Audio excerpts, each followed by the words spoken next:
मामलों को लेकर के मुख्यमंत्री जी जो वहाँ के मोहन यादव जी है वो क्यों नहीं कुछ बोल रहे हैं? देखो, मोहन यादव जी अभी कठपुतली है, वो मुख्यमंत्री नहीं है, वो डम्परेली मुख्यमंत्री है। वो इसलिए सबसे ताकतवर मुख्यमंत्री में गिना जाता है उनको। कोई ताकतवर मुख्यमंत्री नहीं है। लोगों से भूल हो गई है। लोगों ने जिसके नाम से वोट दी थी, ये भारतीय जनता पार्टी का इतिहास है। जिस चेहरे पर वोट दी जाती है उसको सीएम नहीं बनाया जाता। आपको क्यों ऐसा लगा कि भारतीय जनता पार्टी वहाँ के जो सरकार है वो बाबा साहब के विरोधी है, संविधान को नहीं मानते हैं? देखिए, मैं ये नहीं कहता नहीं मानती। भारतीय जनता पार्टी में ऐसे भी लोग हैं जो बाबा साहब को मानते हैं, बाबा साहब के कानून को फॉलो करते हैं, बाबा साहब के संविधान को मानते हैं।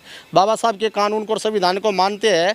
देश के प्रधानमंत्री तो बाबा साहब के कानून और संविधान के लिए अम्बेडकर बाबा साहब ने बनवाया ना। तो कुछ लोग होते हैं गुंडागर्दी करने वाले, अब उनका इंतजार, उनका समय ख़त्म हो जाएगा। अब कभी भी कोर्ट की गाइडलाइंस आएगी, कोर्ट में मामला है, हाई कोर्ट ने कह दिया, सुप्रीम कोर्ट ने कह दिया, तो अब वो मूर्ति लगाने का निश्चित समय तारीख तय हो जाएगी और आपको सबको बता दिया जाएगा। वकीलों के पीछे कौन है? इन वकीलों के पीछे कौन है? ये मानसिक शोथ और तनाव करने वाले लोग हैं, जो देश में नुकसान फैलाने वाले लोग हैं, देश को तोड़ने वाले लोग हैं। मैं तो इनको वकील नहीं मानता। अगर सच्चे वकील होते, सच्चे संविधान का कानून का पाठ पढ़े होते, तो मैं ये समझता अच्छे लोग हैं, ये अच्छे वकील है। इनको वकील की डिग्री, इनको प्राथमिकता दी गई है गलती। बाबा साहब ने लिखा ही नहीं है संविधान। किसने कहा है संविधान नहीं लिखा बाबा साहब ने? अनिल मिश्रा जो वहाँ के एडवोकेट है, जो मना कर रहे हैं मूर्ति नहीं लगने देंगे बाबा साहब की। तो नहीं लगने देंगे तो एक बात बताना, आप तो नहीं लगने दोगे, आराम लगाएंगे, तो कितनी बड़ी बात है। हम शांतिपूर्ण तरीके से लगाएंगे।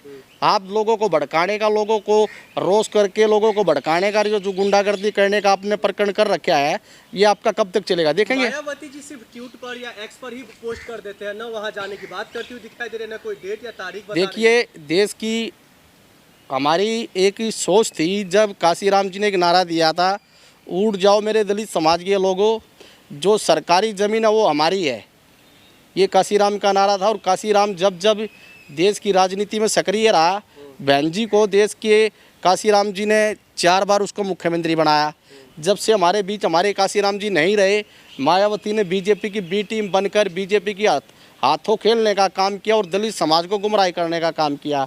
मैं माननीय बहन जी से निवेदन करना चाहता हूं, जैसे आप पर दलितों ने, समाज के लोगों ने आप पर भरपूर भरोसा किया था और लोगों ने आपको अच्छी तरीके से 4 बार चुना था, आप कब तक पिंजरे में रहोगे? पिंजरे से बाहर निकलिए और दलित समाज और बाबा साहब की लड़ाई लड़े। और वो जो प्रकरण चला हुआ है उस पर आप अपना आंदोलन जारी रखें, तो मैं आपको समझूंगा कि आपने अच्छा काम किया है।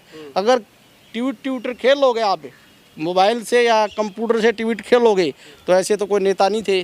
देश में कई ऐसे दलित नेता हैं जो सिर्फ बोलते हैं, बाबा साहब की मूर्ति को लेकर के, ग्वालियर मामलों को लेकर के सड़क पर नहीं उतरते हुए दिखाई दे रहे हैं। वो इसलिए नहीं उठते ना, उनके पीछे से कोई खटपटी है ना, वो डरे हुए सरकार से घबराए हुए हैं। चंद्रशेखर भी अम्बेडकरवादी जो लोग हैं वो सरकार से डर गए हैं। नहीं, वो नहीं डर, नहीं। जो अम्बेडकर को मानते, अम्बेडकर को फॉलो करते, अम्बेडकर की विचारधारा के व्यक्ति है, कोई भी हो, वो किसी भी धर्म से, किसी भी समाज का कोई व्यक्ति है।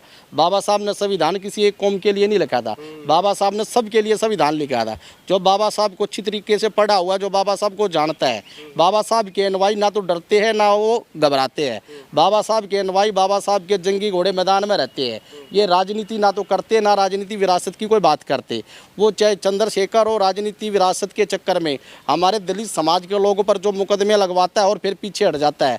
मैं ये निवेदन करना चाहता हूँ चंद्रशेखर रावण से, चंद्रशेखर रावण तुम मेरे भाई हो, लेकिन ये दलित समाज के लोगों पर जो अगर कोई मुकदमे लगाए जाते हैं तो उनकी पैरवी भी करना आपने उचित समझना चाहिए। ऐसा नहीं है कि तुम ट्वीट खेलोगे, दलितों के ऊपर राजनीति करोगे, बाबा साहब के ऊपर राजनीति करोगे और हमारे थे पिछड़े दलित समाज के वो वंचित लोगों का नुकसान होगा, ये भरपूर बर्दाश्त नहीं किया जाएगा। आप उत्तर प्रदेश में रहिए, उत्तर प्रदेश तक सीमित रहिए। आप मेरे हरियाणा प्रदेश के अंदर आओगे, हरियाणा प्रदेश के लोगों के साथ जिस तरह से आप ये टिप्पणियां करोगे, ये आपको बख्शा नहीं जाएगा।